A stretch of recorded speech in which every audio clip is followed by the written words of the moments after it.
هاي، ازيكم يا جماعه؟ عاملين ايه؟ يعني انا قلت البس التيشيرت ده وكاننا اتاهلنا لكاس العالم. انتهت حلول حسن المستكاوي والامر متروك للخيال، يعني ليفل من البؤس جديد تماما. بنهني المنتخب السعودي واللي فاز النهارده يوم تسجيل الحلقه دي، وبناخد من كاس العالم يعني فرصه علشان نتناقش في شويه حاجات ونتكلم في بعض الافكار اللي الناس واخداها عن تنظيم كاس العالم او الاولمبياد او اي حدث كبير، سواء كانت الافكار دي صح او غلط. استضافه كاس العالم او الاولمبياد او اي حدث دولي كبير هي فرحة عارمة لأي شعب، فرحة لم نختبرها كمصريين، والفضل للأبطال دول. أكيد هي مصدر للفخر الوطني، الناشونال برايد، إن بلدك تبقى منظمة حدث زي ده، وبهجة وماتشات واحتفالات. بالنسبة للحكومات طبعا فبتبقى مهتمة بالجانب الاقتصادي والمعنوي أو المكسب السياسي من الموضوع. سياحة داخلة، والمباني اللي هتحتاج تبنيها هتشغل ناس، ولو قمت بدورك كويس فهتسيب انطباع كويس عن البلد. ولكن الدراسات اللي اتعملت في السنين الأخيرة على اللي حصل لبعض البلاد اللي نظمت البطولات دي بيقول ان ده مش دايما حقيقي، وان احيانا التفكير بالطريقه دي بيبقى عامل زي تفكير سمير غانم في يا رب ولد كده، لما كان بطيخه في شغله فقال لك ايه، انا لما اجيب مكتب فخم ارابيسك وسكرتيره ونسكافيه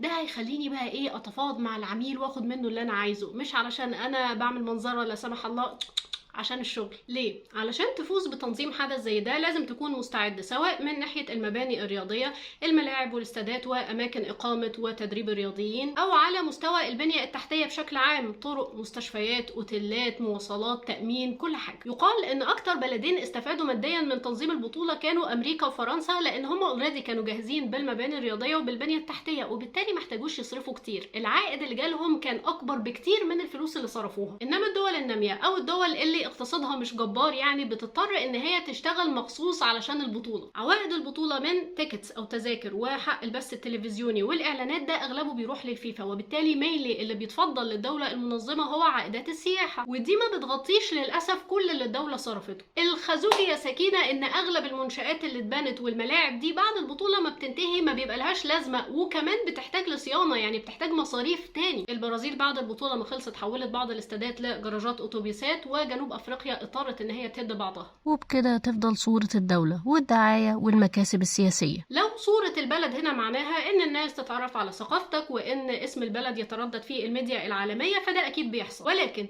فكرة ان انت مستني الضيوف الاجانب يجوا علشان تشتغل على البنية التحتية فدي في حد ذاتها وحشة في حقك، ومعناها ان انت دولة لا تحترم مواطنيها. اصل يا ابني لو الاقتصاد حرقك طيب ما تعمل مشاريع على طول، انت مستني البطولة ليه؟ خصوصا لما الحكاية تخش في سكة ايه، ما يصحش تيجوا معانا الفرح كده اتعروني. مثلا البرازيل فيها ما يسمى بالفيفالاز او العشوائيات، فعلشان الاجانب ما يشوفوهاش وهم في طريقهم من المطار كانوا بيحوطوها باسوار. وللاسف المنظر ده كان معتاد بالنسبه لي ايام ما كنت بدرس في القاهره، معرفش الوضع مستمر كده لحد دلوقتي ولا لا. كمان بعض الفيفالاز دي قريبه من الاستاد، فده طمع رجال الاعمال القريبين من السلطه بقى، قالك بس احنا نكشح العرر دول ونعوضهم باي قرشين ونهد البيوت دي ونبني مكانها بيوت الترا لوكس بقى. مش كل الناس قبلت بالتعويض المالي، فحصلت اشتباكات داميه ما بين الشرطه وما بين الاهالي اللي اصروا على البقاء في بيوتهم، فراح كاس العالم لحاله. ولكن فضلت هذه الفضيحه الاخلاقيه تلاحق البرازيل.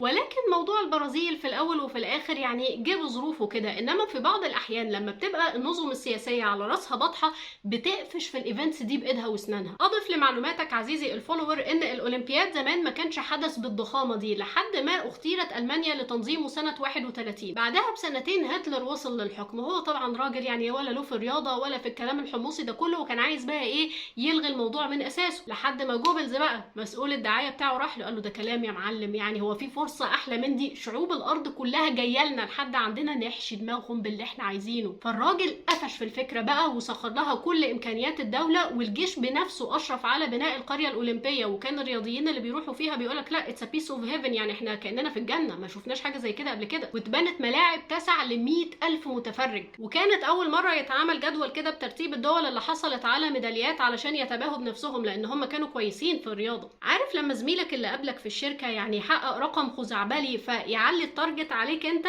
فهو ده اللي حصل بالظبط. من ساعتها والاولمبياد ده حدث يعني خزعبلي بتتصرف عليه مصاريف مهوله. ولكن كانت فيه مشكله اساسيه، وهي ان الاحداث الرياضيه اللي من النوع ده معموله اساسا علشان البشر تصفي النيه كده وتنبذ الخلافات السياسيه والعرقيه اللي ما بينهم، ودي دوله نازيه بتضطهد السود واليهود. فعلشان يمرروا الحكايه اجبروا الرياضيين اليهود على ان هم يشتركوا في التصفيات المؤهله للاولمبياد، وبعد كده استبعدوهم من المنتخبات الالمانيه العالمية بحجة ان ادائهم مش قد كده، وده طبعا ما كانش حقيقي. ولكن يشاء ربنا بقى ان في قلب النظام النازي القائم على فكرة تفوق الرجل الابيض والعرق الآري، ان في بطل العاب قوة امريكي اسمه جيسي اوينز اسود يحطم كل الارقام القياسية العالمية، وده بيفند النظرية دي من اساسها. فهتلر بلغ بيه الغيظ ان هو ساب الاستاديوم الماتش. ولكن من الناحية الواقعية الاولمبياد فعلا كان انتصار لألمانيا ودعاية قوية ليها كدولة قدرت ان هي تنظم فعالية رياضية العالم حرفيا ما شافش زيها قبل كده. ولكن انتصار مؤقت ولا غسل سمعتها ولا محى جرائمها ولا انقذ هتلر من الهزيمة ولا انقذ ألمانيا من التقسيم بعد كده. Lo más preciado que puede tener una madre, su hijo, angustia porque no sabemos si están enfermos, si tienen frío, si tienen hambre. Pasada de 5 meses cuando se la llevaron. Mi nieto tiene que haber nacido en agosto del año pasado. Hasta ahora no he podido saber nada. في فضيحة تانية بقى تدمي القلب، وهي تنظيم كأس العالم في الأرجنتين سنة 78. الأرجنتين كانت دولة ديكتاتورية مشهورة بالتعذيب وبالخطف، يعني المعارض من دول يتخطف ما يبانش بعد كده تاني أبدا، يعذبوه لحد ما يموت ويرموا جثته في البحر. وبعض المعارضين اللي اتخطفوا دول كانوا ستات حوامل، فكانوا يستنوا لحد ما يولدوا ياخدوا الجنين يدوه لأي عيلة موالية ليهم وبعد كده يقتلوا الأم. أمهات المعارضين دول استغلوا كأس العالم وعملوا مسيرات، قالك يعني يمكن يخافوا من الفضايح ويختشوا ويعرفونا اولادنا فين، على الاقل نعرف احياء ولا اموات. من ال30,000 معارض مخطوف في بعض مئات نجوا، ودول قالوا ان هم كانوا بيبقوا سامعين اصوات الهتاف في الاستادات في معسكرات التعذيب والاعتقال اللي هم كانوا موجودين فيها. بعض الرياضيين دول راحوا للامهات علشان يتضامنوا معاهم، بعضهم رفض حتى ان هو يستكمل المباريات اللي فاضله، بعضهم مضى عرايض علشان البطوله تتوقف. ولكن للاسف الاغلبيه ما كانتش مهتمه غير طيب وانا احرم نفسي من المشاركه في كاس العالم ليه يعني، والبطوله استمرت.